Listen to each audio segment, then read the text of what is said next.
Hoje nós vamos conversar a respeito de cultura. Então, o que é cultura? Qual é a definição de cultura? E qual era a cultura dos povos pré-diluvianos, ou seja, antes do dilúvio? Como era a cultura dos povos? E Jesus?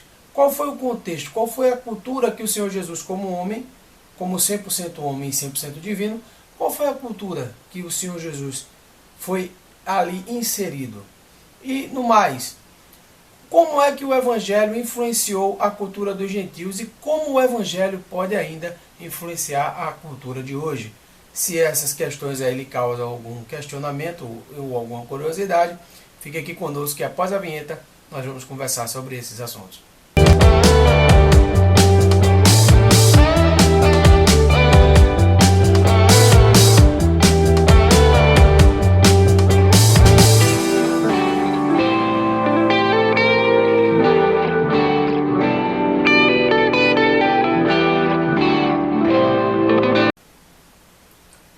Paz do Senhor a você, como é que você está? Espero que você esteja bem. Na lição de hoje nós vamos nos deter numa afirmativa, não é, que somente o Evangelho é capaz de mudar a cultura. Então aí a gente já dá até um spoilerzinho daquelas perguntas que a gente acabou de fazer aí na introdução desse vídeo. Então esse é o tema da nossa lição da Escola Dominical deste domingo. Então, meus amados, como vocês já estão acostumados com a nossa liturgia aqui, né? Se você não está com a sua Bíblia na mão ou com a lição, pode me acompanhar aí no vídeo. Caso você não possa olhar para o vídeo, então vai me ouvindo aí. Nós vamos ler agora o texto áureo dessa lição, que se encontra no livro de 1 Tessalonicenses, no capítulo 1, versículo 9. Leamos juntos aí. Porque eles mesmos anunciam de nós qual a entrada que tivemos para convosco, e como dos ídolos vos converteste a Deus, para servir ao Deus vivo e verdadeiro. Glória seja dada ao nome de Jesus. Bom, meus amados, depois do texto áureo aí, nos cabe agora assentar o seguinte, que a verdade prática é que nenhuma cultura que não seja baseada na vontade de Deus para o seu povo, revelada pela palavra de Deus, ela vai ser inocente nem inofensiva. Né? Ela vai agredir diretamente ao Senhor e traçar caminhos que vão levar à morte. Então, não ficamos tristes por isso, porque também a segunda etapa, né, o segundo período dessa missão, seria tão somente mostrar de que com o Evangelho é possível mudar qualquer uma delas. Ou seja, o poder do Evangelho, essa revelação de Deus para com o homem, essa realigação do homem para com Deus, ela é capaz de mudar a nossa cultura. Louvado seja o nome de Jesus.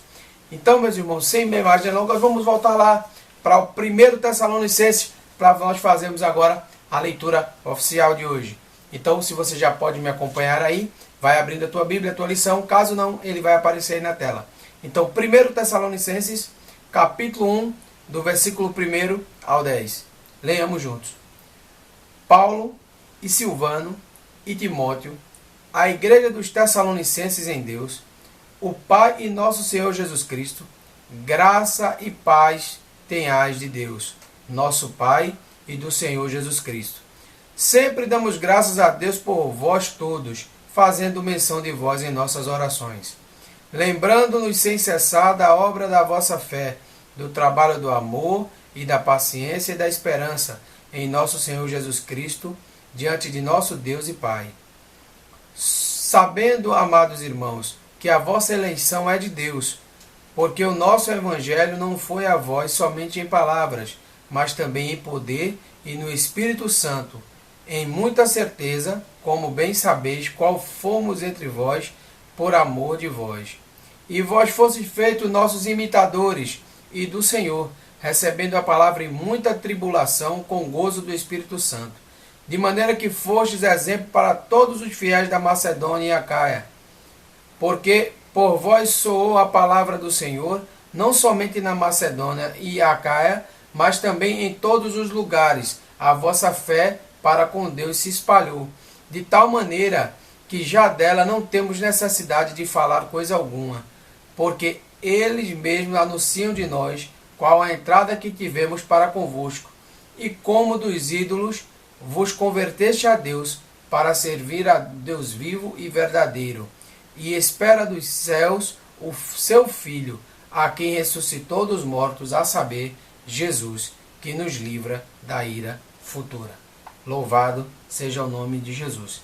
Então, meus amados irmãos, nesse texto que acabamos de ler, né, deixa claro aí qual era o sentimento do apóstolo Paulo e dos seus outros irmãos a respeito do testemunho que dava, né, o testemunho tremendo que dava essa igreja para a toda aquela comunidade que dela tinha conhecimento. Porque quem vê o começo daquela cidade, não é, onde existia uma doença moral, o nível moral estava mais do que degradado, e depois ver aquela cultura, aquela comunidade transformada pelo poder do Evangelho e da palavra do Senhor.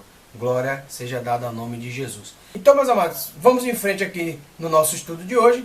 Então, iniciando pelo conceito. Qual é o conceito de cultura? Eu tenho alguns conceitos aqui para lhe passar. Na verdade, são 3 conceitos para passar para você. O primeiro é que a cultura de início era cultivar a terra mesmo, era produzir da terra, para comer da terra. Né? Ele poderia comer os frutos da terra. Você lembra dessa história? Então, segundo o livro de Gênesis, a primeira concepção, a primeira ideia de cultura era de cultivar, era de cultivo da terra mesmo. Mas aí eu tenho um segundo conceito um pouco mais abrangente para passar para você, que consta no seguinte. Pense comigo, você já viu aqui, numa das lições passadas, de que o ser humano é livre, criativo e racional. Então o ser humano ele produz mais do que simplesmente somente cultivar a terra. Ele é capaz de manipular elementos e produzir objetos. Ele é capaz de intelectualmente produzir músicas, produzir livros. Então ele tem produções materiais, intelectuais e o seu lado espiritual, que em forma de ritual, né, tudo tem uma liturgia, né, então com essas características, né, o que ele produz com a matéria de forma intelectual e o lado da adoração, o lado do espírito, esses lados característicos da cultura. É o que vai desenhar aí o que é peculiar, o que é comum à cultura daquele povo, né? Quer um exemplo de cultura aqui bem esdrúxulo na alimentação também. Você sabe lá que o pessoal, o lado japonês, o lado mais oriental, eles consomem animais que aqui não entram no nosso cardápio, digamos assim, né? Lá eles comem gatos, lá eles comem gafanhotos, caranguejos. Caranguejo quem come é a gente, né? Dando exemplo para você, como culinária de insetos, coisas que são asquerosas aqui pra gente e eles lá colocam no espeto e assam. Então a cultura é diferente. Para eles é super normal. Pra gente causa até uma ânsia de vômito. Você viu até que eu fiquei um pouquinho engasgado para lhe passar isso. Mas aí, baseado no livro de Eclesiastes, capítulo 1, versículo de 1 ao 13, nós podemos observar que Salomão chegou numa parte da vida que ele olha para o espelho e diz que tudo é vaidade, tudo aqui que é produzido passa. Então ele achava a tarefa colocada por ele aqui um tanto quanto enfadonha. Mas eu lembro que eu disse que eram 3 noções de conceito. Também tem um conceito que sou como nação, como um povo só. Então, como nação, nós temos aí demandas e reivindicações divinas, conforme nós podemos ver no livro de Levítico, capítulo 20, versículo 23. Então, agora que você já sabe os conceitos, que você já está bem resolvido nessas questões, a saber, eu vou te explicar os 2 tipos de cultura. Sim, os 2 tipos, né? Porque você lembra que na introdução desse vídeo eu lhe falei que nenhuma é inocente nem inofensiva. Ou a cultura ela tem como base a palavra de Deus, a orientação de Deus, a vontade de Deus, a glorificação de Deus, ou não tem meio termo. Não é? Ou ela está cumprindo ou ela não está cumprindo. Então, para essa doutrina, para essa cultura, melhor colocando aqui, para a gente não confundir de doutrina, né? Essa cultura chama-se cultura dos gentios. E aqui um parêntese para a gente. Gentio, você sabe, né? Mas não custa nada aqui eu refrescar a sua memória, de que gentios eram considerados pela sua nomenclatura os povos sem Deus. São gentios. Os povos a quem não era destinado o Messias. Não é? O Messias veio para o povo prometido, que era um povo de Israel. Você sabe disso, né? Então, continuando aí, para falar um pouco aqui da cultura, qual é os problemas? Então, qual é o problema do homem produzir? Deus não deu essa capacidade para o homem? Sim. Mas, observando aí o livro de Romanos, capítulo 1, versículo 18 ao 25, nós podemos observar que existe aí um discreto, um desmerecimento do homem para com Deus e a ideia de endeusar o ser humano. Então, é nesse contexto que aí a gente encontra esse choque maior com a vontade de Deus. Então, o grande problema é adorar a criatura em vez do Criador. É desmerecer o Criador a favor da criatura, endeusando a figura do homem. Então, qual é a grande característica desse sentimento? Porque, veja bem, embora o homem seja criativo, embora o homem seja livre, né, mas você sabe que ele é livre para decidir, escravo das consequências.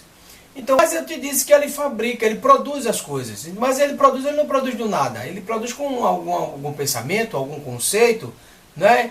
É, de certa forma, um amadurecimento de coisas que o homem veio a saber.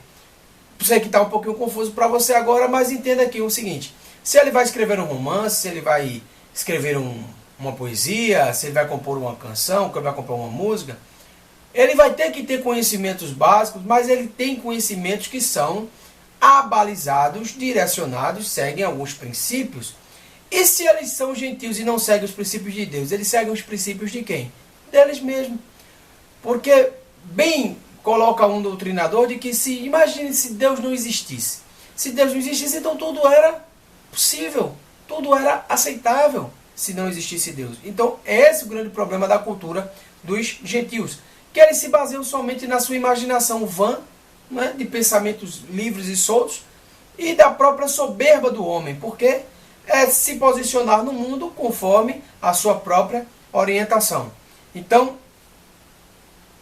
o grande problema também que nós podemos aqui acentuar é a questão de que, para muitas culturas, a ideia da prostituição, da corrupção, não é, da falta de honestidade, que se traduz aí em corrupção, e a prática do homicídio, eles são fatos sociais, quando na verdade eles não devem ser encarados dessa forma, não é fenômeno social. Isso não é normal, porque fenômeno entenda como se nós quiséssemos justificar, né, como uma pequena anomalia, não que tenha uma intervenção de um problema do pecado, da distância do homem, da não procura do homem para se religar para com Deus. Agora, nós vamos falar do segundo tipo de cultura, que é a cultura do povo de Deus. E em que difere a cultura do povo de Deus? Uma vez que a cultura dos gentios se baseia somente no homem, a cultura do povo de Deus se baseia na Bíblia Sagrada, tendo ela como base de fé, sabendo e crendo que ela é a pura vontade de Deus para o seu povo. Então, a saber também que no Salmo capítulo 24, versículo 1, nós temos a convicção de que aqui nós não somos donos de nada. Uma vez que não somos donos de nada, devemos prestar contas ao Senhor. E é por prestar conta ao Senhor, porque segundo esse Salmo que eu acabei de ler, o Senhor é o dono da terra. Foi Ele que criou tudo. Foi de Deus que veio tudo. Então tudo é dele, tudo é para Ele, é para a glória dele, é para a honra dele. E era isso que se fazia se observarmos aqui o livro de Levítico, capítulo 23, versículo 10. Toda a produção, todas as primícias eram levadas aos sacerdotes para serem ofertadas ao Senhor. E o que eram primícias? Primícias era tudo que fosse colhido de primeiro era ofertado ao Senhor. Essa é até uma cultura judaica, entendeu? Então, meus amados irmãos, encerrando agora esse contexto, o grande problema, o que afetou a cultura sobremaneira, foi a questão da presença da iniquidade, né?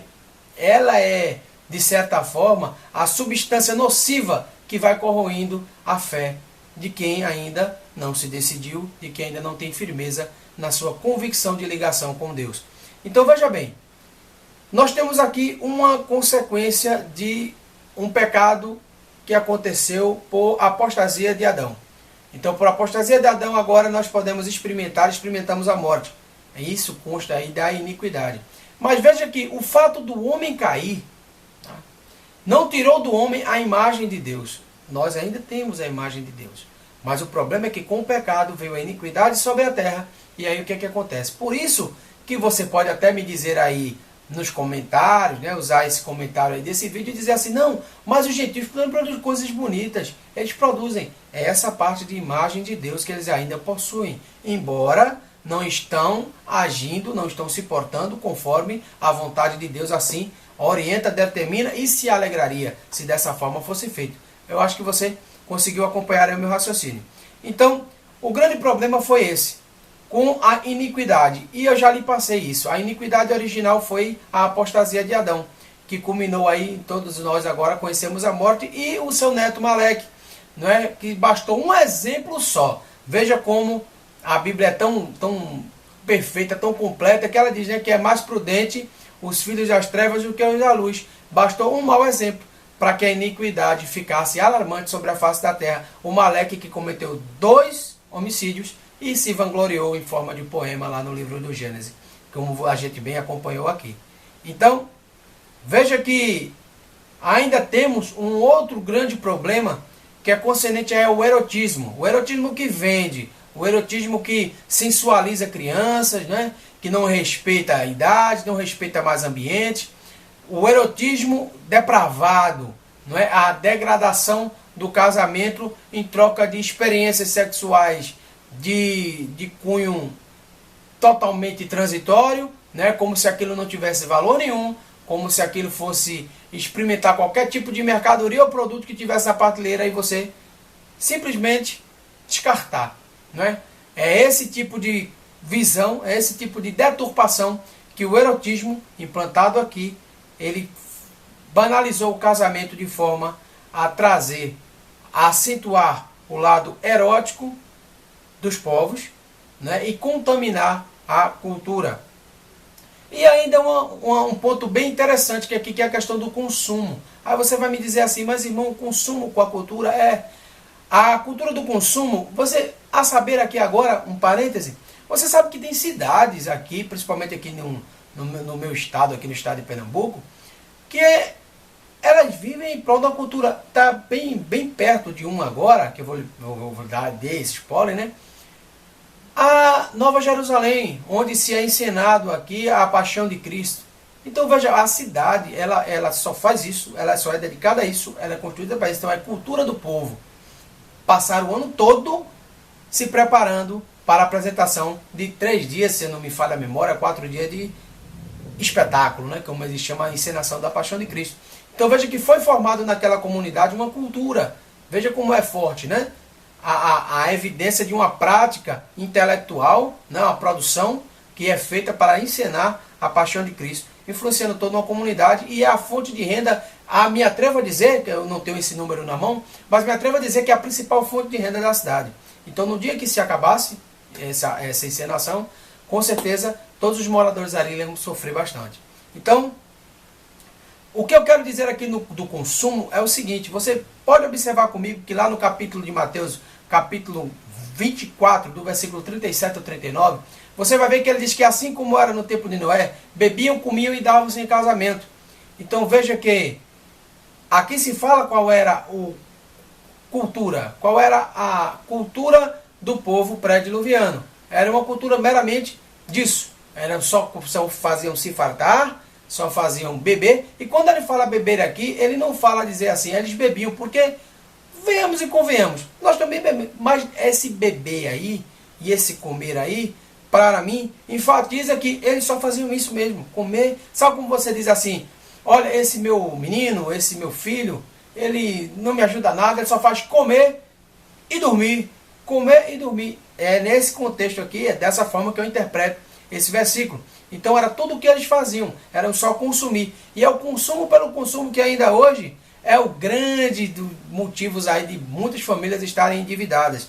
E aí quando a pessoa não tem uma definição, quando não tem uma segurança na sua fé, o que é que ela faz? Ela simplesmente, vou dar um exemplo aqui grotesco, que eu vejo isso sempre, estourar cartão. Isso é conduta de cristão? Não. Não é conduta de cristão. Você se utilizar de meio, sabe aquele jeitinho brasileiro? Pois é, esse jeitinho brasileiro vai impedir a gente de alcançar as promessas. Em troca de quê? Né?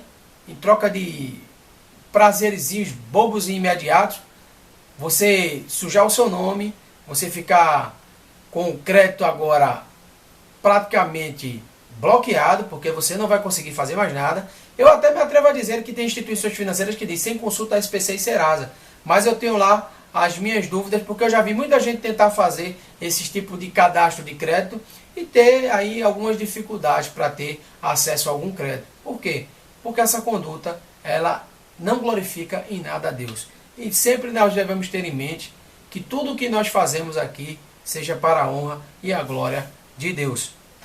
Então, meus amados, já partindo para o último tópico dessa lição, né, que é justamente o ápice dessa afirmativa. O Evangelho, ele transforma a cultura.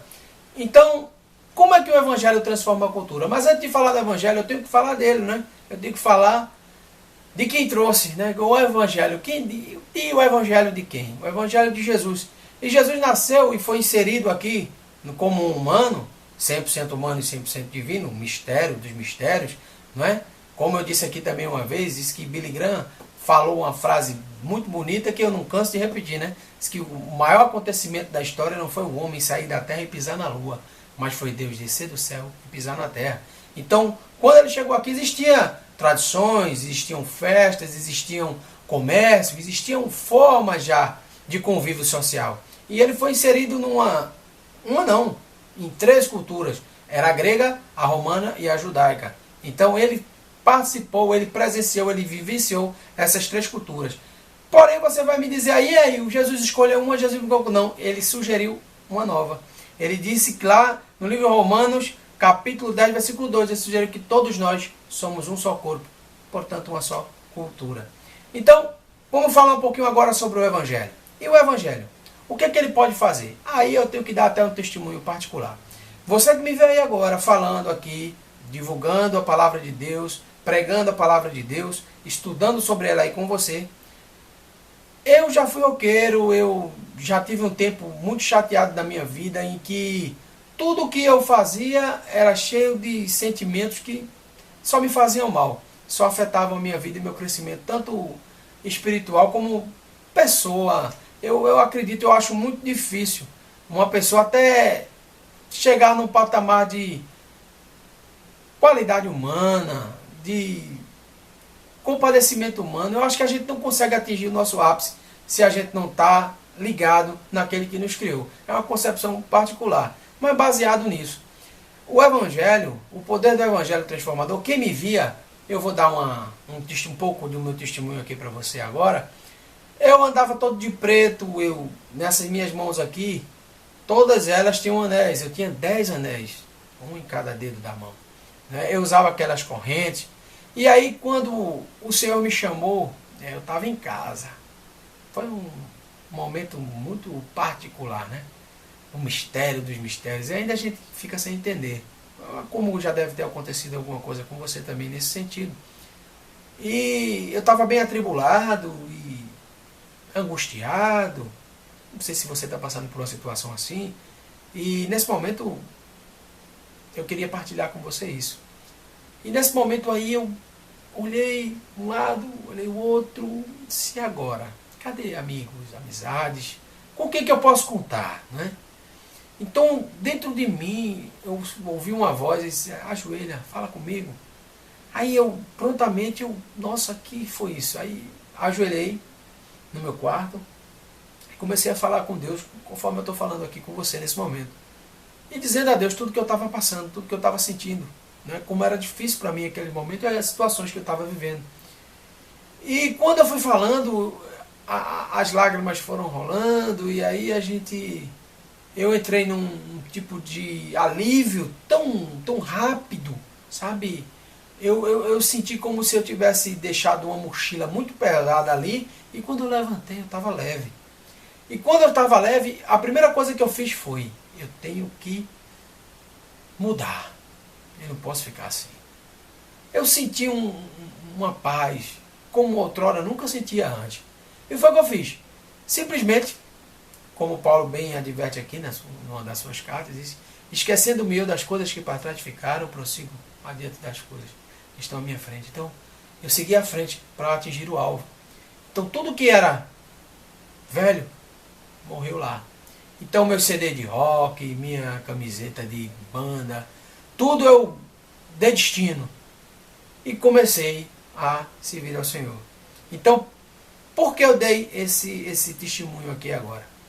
Eu dei esse testemunho para que, assim como Deus faz de uma forma particular, individual, Deus, até porque nós, como cristãos protestantes, eu não sei se você é da denominação protestante, ou se você tem, com certeza já deve ter visto isso, Deus é o nosso Salvador pessoal. Mas Ele salva todo mundo, sim, mas Ele é pessoal. Ele trata com cada um pessoalmente. E se Ele trata pessoal, Ele também trata como povo. Você viu Ele trazer o povo do Egito. Você viu Ele libertar o povo do Egito. Você viu Ele guiar o povo pelo deserto. Você viu Ele trazer o povo para a terra prometida. Então Ele trata tanto comigo, quanto contigo, quanto com a tua família, quanto com a nossa sociedade, quanto nesse nosso Brasilzão e o ser humano como um todo. Então, é dessa forma aqui que eu achei bem pertinente dar esse pequeno testemunho, né, para você aí agora.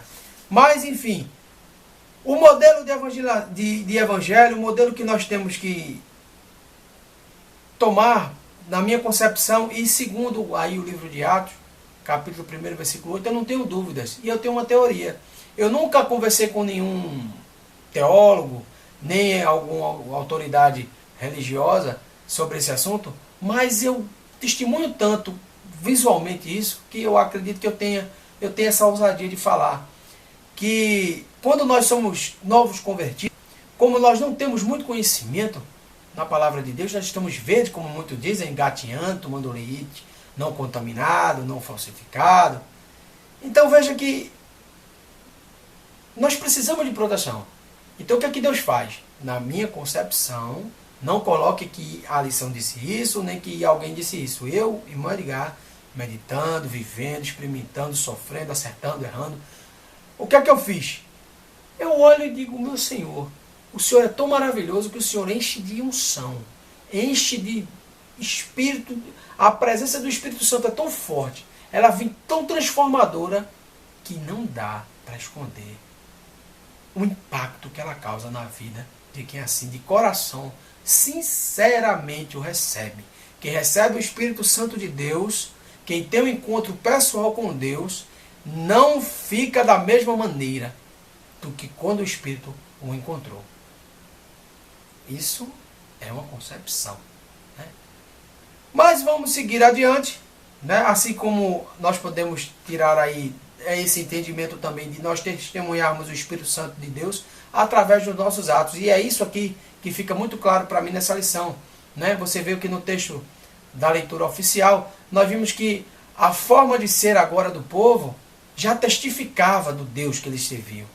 Já falava muito alto, já pregava. E aí é o pregar com a vida. É a tua postura, é a tua conduta, é o teu jeito de ser, é o seu jeito de tratar, é o jeito de você mostrar para o mundo como é ser uma pessoa que vive no centro da vontade de Deus. Como é maravilhoso ser esse tipo de pessoa. Como faz bem para você, como faz bem para a sociedade, como faz bem para o mundo ter pessoas que têm um comprometimento com Deus. Então, me dê um exemplo, meu irmão, além desse seu testemunho pessoal, o que é que aconteceu aí, o que foi que aconteceu? Se houve alguma cultura que foi modificada aí, de algum povo, de alguma cidade, pelo menos, foi sim a cidade de Corinto. Ela saiu de uma depravação moral, não é? De um poço de decadência moral muito grande, para ser uma igreja que continha simplesmente todos os dons espirituais e testificava do Senhor para todos que assim tinham contato com ela, que viram o antes e o depois do impacto do Evangelho na vida daquelas pessoas, daquela igreja. E com isso, meu amado irmão, com esse último exemplo aí da cidade de Corinto, nós encerramos aqui a lição da escola dominical desse domingo. Eu espero que você tenha aproveitado essa síntese, esse resumo, que seja base aí do teu estudo, que você aproveite a aula da escola dominical aí desse domingo. O seu professor aí deve estar lhe esperando com toda certeza, com aquele carinho que é costumeiro entre os santos. Então, meu amado, uma ótima semana, uma semana abençoada. E eu ia esquecer, mas deu esse choque agora, eu lembrei. Se você não é inscrito no canal, se inscreve no canal, é uma maneira de você nos ajudar, nos incentivar, apoiar esse canal, apoiar esse projeto, né, que não é muito fácil de se fazer, se prontificar e ter esse comprometimento com vocês e com Deus, né? Estar aqui com vocês às sextas-feiras estudando a palavra de Deus. Então, meu amado, se você ainda não é inscrito, se inscreva no canal. Se você conhece alguém que gostaria desse tipo de abordagem, que não é nem tanto formal, nem tanto informal, eu estou aqui no meio termo da linguagem. Então, se você gosta desse tipo de explanação, se você acha que você tem alguém que você conhece que vai gostar desse tipo de explanação, não faz mal, né? Nós estamos aqui falando somente da palavra de Deus. Compartilhe esse vídeo. Ativa o sininho para você ser notificado. Vem aí, próxima semana vem muita coisa. Já vem quadro novo aí para a semana. Eu espero que vocês aproveitem, que vocês gostem, que vocês aprovem. E deixe sempre seu retorno aí nos comentários, que é muito importante para a gente. Então, eu desejo essa semana abençoada. Tá? Fiquem todos na paz do Senhor e até a próxima sexta-feira, se Deus quiser. Em nome de Jesus.